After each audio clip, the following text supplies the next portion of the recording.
দেখছেন power energy drink presents প্রবাস কণ্ঠ প্রাইম নিউজ।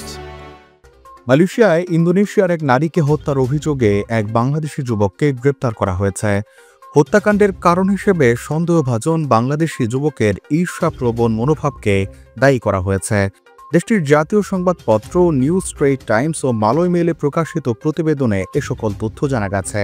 প্রতিবেদনে বলা হয়েছে, সেডাং জেলা পুলিশ প্রধান সহকারী কমিশনার এ আন বলাগান জানান, মঙ্গলবার রাত 10:15 MERS 999-এ জরুরি নম্বরে একটি ফোন কলের মাধ্যমে রক্তাক্ত অবস্থায় অচেতন এক নারীর লাশ পাওয়ার তথ্য জানানো হয়। তিনি বলেন, ওই নারীকে পুচং এলাকার একটি হোটেলে হত্যা করা হয়েছে বলে ধারণা করা হচ্ছে। নিহত নারী ইন্দোনেশিয়ার 39 বছর বয়সী একজন নাগরিক ছিলেন।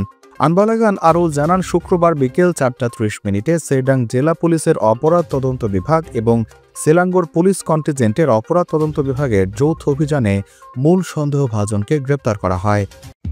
মালয়েশিয়ায় প্রাণ কোম্পানিতে বিভিন্ন পদে নিয়োগ দেওয়া হচ্ছে এক ঝাঁক কর্মী। মোটরসাইকেল চালনায় পারদর্শী এবং বৈধ ভিসা থাকতে হবে। আবেদন করতে পারবেন অভিজ্ঞ এবং অনভিজ্ঞ উভয়ই। এখনই হোয়াটসঅ্যাপ করুন এই নম্বরে। গ্রেপ্তারকৃত ব্যক্তি 23 বছর বয়সী একজন বাংলাদেশি নাগরিক, যিনি পুত্রজায়ের প্রেসিডেন্ট 20 এলাকায় নির্মাণ শ্রমিক হিসেবে কাজ করতেন। প্রাথমিক তদন্তে জানা যায়, নিহত নারী ওই বাংলাদেশি যুবকের পরিচিত ছিলেন। অভিযুক্ত যুবক ঈর্ষার কারণে ওই হত্যাকাণ্ড ঘটিয়েছে বলে স্বীকার করেছে। আনবালাগান বলেন, আদালতের অনুমতিতে তাকে শুক্রবার পর্যন্ত রিমান্ডে নেওয়া হয়েছে এবং মামলাটি ফৌজদারি দণ্ডবিধির 302 ধারার অধীনে তদন্ত করা হচ্ছে।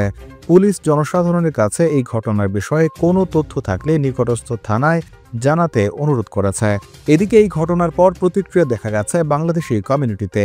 বিশিষ্ট প্রবাসীরা বলছেন, প্রবাসীদের এই ধরনের কর্মকাণ্ডের ফলে বিদেশে ভাবমূর্তি নষ্ট হচ্ছে বাংলাদেশের।